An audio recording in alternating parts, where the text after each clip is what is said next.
good use of tax dollars. But if we really had some courage, we'd recognize that those fuel tax dollars go from the distributor to the comptroller to Washington. I'd say we call Comptroller Susan Combs and ask her to send a memo to Washington and tell them that check's not coming next month. You know, I don't know that that's good advice for you and the IRS, because I think individually, you know, they come after you. But it's a different deal when the state of Texas says, we're not sending you those funds. Those are our transportation dollars. I was pleased in that last debate to hear the senator say she had introduced a piece of legislation that would allow Texas to opt out of the federal highway program. Do we need their permission? No. See, I think the Constitution says they only get Article 1, Section 8, and everything else is left to us. So how about we just tell them? Right. If we're serious about being a pro-life state, how about we just tell them abortion won't be legal in Texas? Right.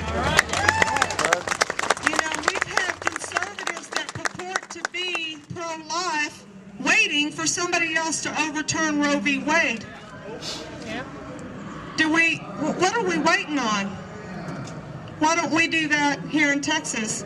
Put the bill through the legislature, debate it.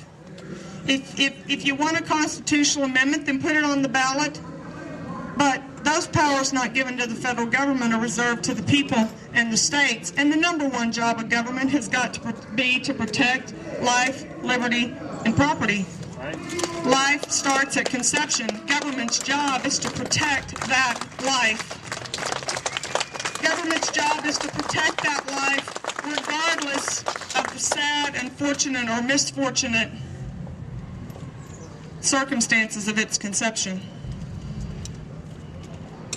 And be very empathetic to a woman who finds herself in an unwanted pregnancy, whether that pregnancy was unplanned or the result of rape or incest. That is an innocent life in that womb, and it must be protected.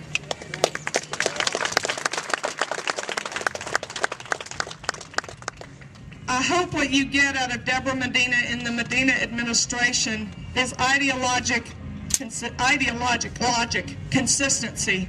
If it's a life, it's a life.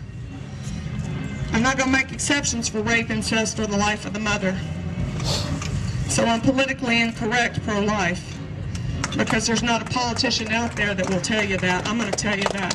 It's a life at conception. As a registered nurse, I've spent 25 years, primarily because I don't do babies. I had 2, but that's it. Primarily, my nursing career has been at the other end of life. I've dealt with a lot of death and dying, all ages of death and dying. We got a real problem in this state with Terry Schiavo-like cases. We're not dealing with that. We've got to be dealing with that. If we're a pro-life state, then we've got to protect life, innocent life, from the beginning of life until natural death.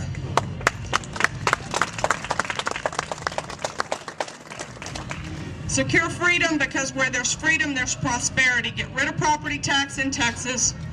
Recognize that no amount of police or military presence can keep you safe from a deranged individual. Start telling your citizens to buy guns, learn to use them, keep them with you. You'll be safer for that.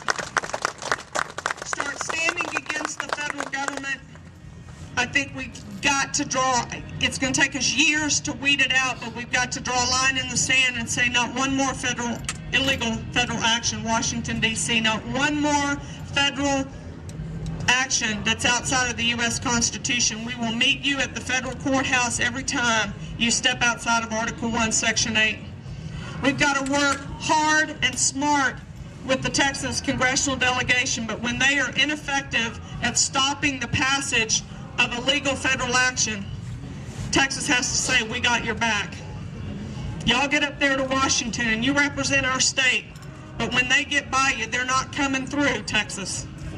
We're going to keep them off the backs of Texas families. We're going to keep them off the backs of Texas businesses. Texas will regulate her industry. She will regulate her businesses.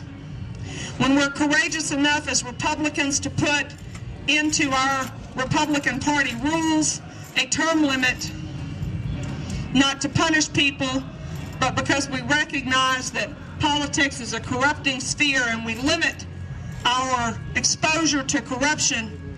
We get a set of House of Representatives and senators who are interested in passing fair and just laws, not interested in creating rules that help or hinder businesses and their competitors, but laws that are fair and just.